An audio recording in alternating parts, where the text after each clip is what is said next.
very hopeful. Wow. Like I say, the opportunities are there, though there are stumbling blocks, but we despite those stumbling blocks, we are managing, though it's difficult, but as long as I can manage. In terms of opportunities and career-wise, it's miles apart. In that my parents, during their years, the opportunities that we have today were non-existent. And if you look at myself today and look at my father was a factory worker, my mother was a domestic worker. Everything is competition this nowadays, and I feel very lucky that I am working, looking at the standard of education that we had, the Bantu education. When I look at myself and look at my children, they can communicate well, they are free, they can face challenges better than I. I would say through legislation, if you look at employment equity, if you look at the BEE, and various other legislation, it's opening up doors to those communities. So in my personal situation, I think I would be a beneficiary of that, because of my training, and my career has a more chance of blossoming than it would have been in the past, even with the qualification. I'm doing my best to have ample resources to give to my son for better education, and trying to put my life in the so-called middle class era.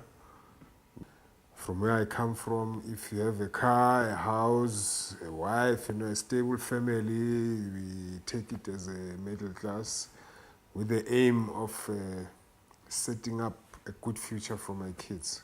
It's a Toyota Corolla. I don't care. I don't care, because when I bought this car, I said to myself, I need a car that is not expensive. A car for me, it's a luxury. If I can afford to have a car, my wife has a car, and I can be able to take my kids to the movies on Saturdays. If they want a PlayStation, I can set up time to say maybe I'll save for 2-3 months to buy them that PlayStation. Well, we've got cars at home, or a car. My wife has got a car.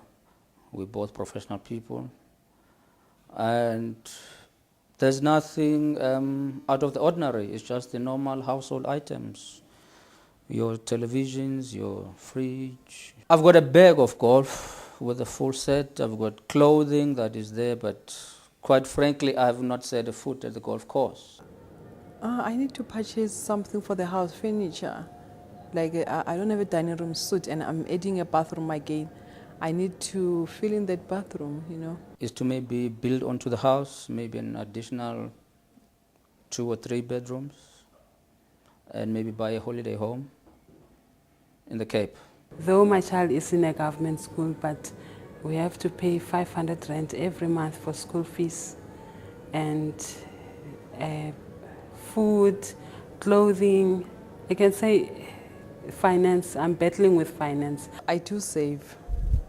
But when I save, it's not for buying a house or buying a car. No, it's maybe to save for school, or to save when I need to renovate my house, or to save when I have to go for a holiday. Saving is good, but I can't afford it for now.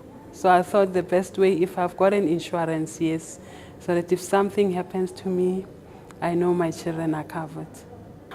I still need to be educated on that one. I don't know where to invest, which is the right place. The township is full. There's no place where I can say, okay, I'll buy a house there.